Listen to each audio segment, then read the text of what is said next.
Welcome to Private Asset Management's Week in Review. Today is Friday morning, October 14th. I'm Dillon Hakes. I'm once again joined by our Chief Investment Officer, David Allen. David, it's been an eventful week for markets, an eventful week for economic news. We got a CPI report yesterday that led to, I think, some pretty crazy volatility in equity markets. What did we learn from the CPI report? Well, I think in general, I would say this was a bad CPI report from the perspective of the Federal Reserve and investors who are hoping that inflation is going to start falling. We did get headline CPI and core CPI year-over-year growth that was higher than expected. The headline, shows some food prices that aren't falling quite as much as we would have expected, given the pullback in agricultural commodities we've seen. We're also, gasoline prices in this report were still falling. However, we since then have seen prices begin to pick up. So that's something we're not going to be able to rely on in future reports. I think from my point of view, the bigger concern was the core side, which tends to be less volatile, where we saw month-over-month growth at 0.6%. And year-over-year growth at 6.6%. And these are moving in the wrong direction, still been hitting at very high levels. Within core, core goods, they were actually flat, which is a good sign. However, core services, led by that shelter category that we've talked about before, remains an issue. And so core services are driving overall the core inflationary environment.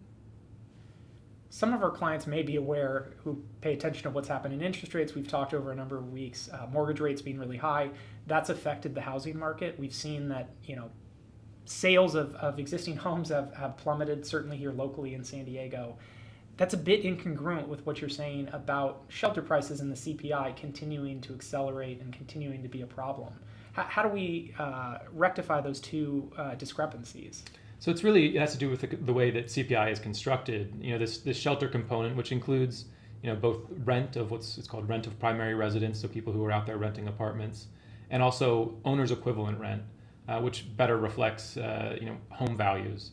But the way that they are constructed in CPI is lagged, and so we actually see what we're seeing right now is actually a lot of the rental price growth and the home price appreciation that we've seen earlier in the pandemic. And so that's just now showing up in the data. The good news is you're right. I mean, if you're looking at some of both the home price appreciation data as well as the rental growth data, it's a very different environment than what we saw a year or more ago. In some measures, rental growth is actually declining, and in the most recent Case-Shiller data, we actually saw home prices month over month decline also. So it's going to take some time for that data to show up in the CPI, but it's something that as we're looking at the CPI data coming in, we can sort of remember that this is the lagged impact of what we saw earlier during the pandemic, showing up more than actual conditions in the housing market right now. I think that's something that everybody's going to be looking forward to. I think everybody knows that it's coming, that there's certainly that home price appreciation isn't happening at the moment. So I think we're all sort of waiting for that moment where we actually see it, flow through to the data. Turning back to markets, we mentioned that when this report came out, that there was some volatility in markets.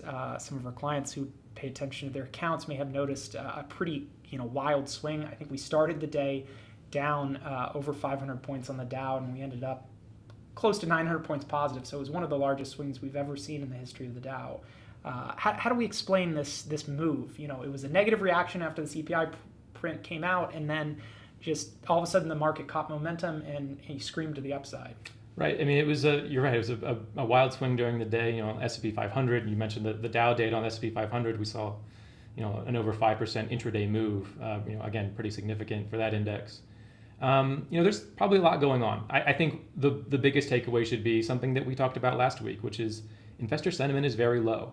There's very little bullish sentiment remaining in equity markets right now. And so to some extent, the positive reaction we saw just means that markets were already positioned for a negative inflation report. There's also some technical data. It looks like the index fell to a technical support level and bounced off of that. But I really do think it has more to do with sort of the prevailing sentiment among investors, both institutional and retail, that we're seeing in U.S. equity markets right now.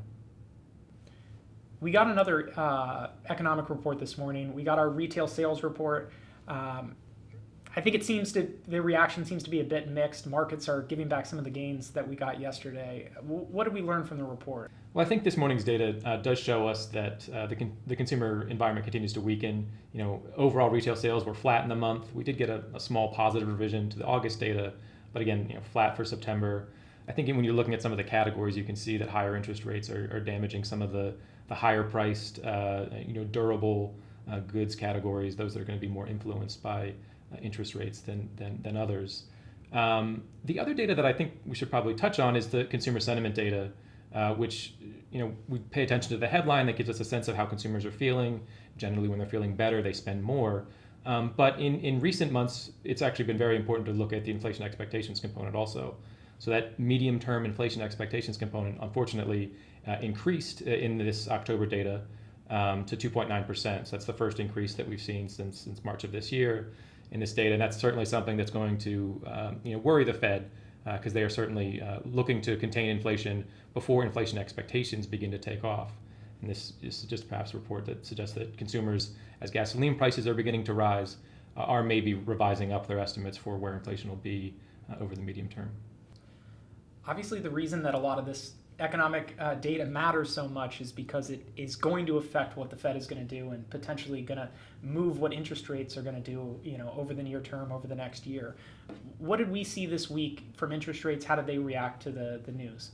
Well, on the ultra short term, just looking at what the Fed is expected to do over the next couple of meetings, for that November meeting, the markets are now pricing in, fully a 75 basis point increase. There was some debate over whether or not we would get that 75 basis point increase or a 50 basis point increase. Now it certainly seems like 75 is the odds-on favorite given the data we have available right now. So that meeting is in early November. The final meeting of the year is in December. We've also seen expectations for that meeting, beginning to creep towards 75. So, depending on how the data over the next couple of months comes out, we could be in for 2 more 75 basis point increases before the end of the year from the Federal Reserve. Now that is having a cascading effect through the Treasury yield. We have 2-year Treasuries that are approaching 4.5% yield, and the 10-year is, again, this morning briefly over 4% in terms of yield. So rates in general are higher, particularly on the short end. We've talked for a number of weeks that rates are finally looking attractive for fixed income investors. Certainly in the Treasury market, getting close to 4.5% on a 2-year Treasury is certainly starting to look attractive. How is this translating to what consumers and what customers are actually getting from bank deposits? We know from the data that we look at that bank deposits are at record high numbers. We have clients that have lots of cash that are sitting in banks. How does this translate into what they're actually getting paid on those deposits? Well, it really depends on where that cash is held. I mean, if you're looking at a savings account, rates there are still very, very low. I mean, they have been for quite some time. And really the relationship between bank deposit savings rates and the Fed funds rate is really broken down since the Great Financial Crisis. And so they're basically just barely above zero right now. CD rates are a little bit higher, but even for a 6-month CD, you're looking at something below 40 basis points in terms of a yield there. There is some more attractive yields in money markets. Average money markets yields in the U.S. right now are about 2.5%. So that's much more attractive and tends to track closer to what we see in terms of what the Fed funds rate is currently set at.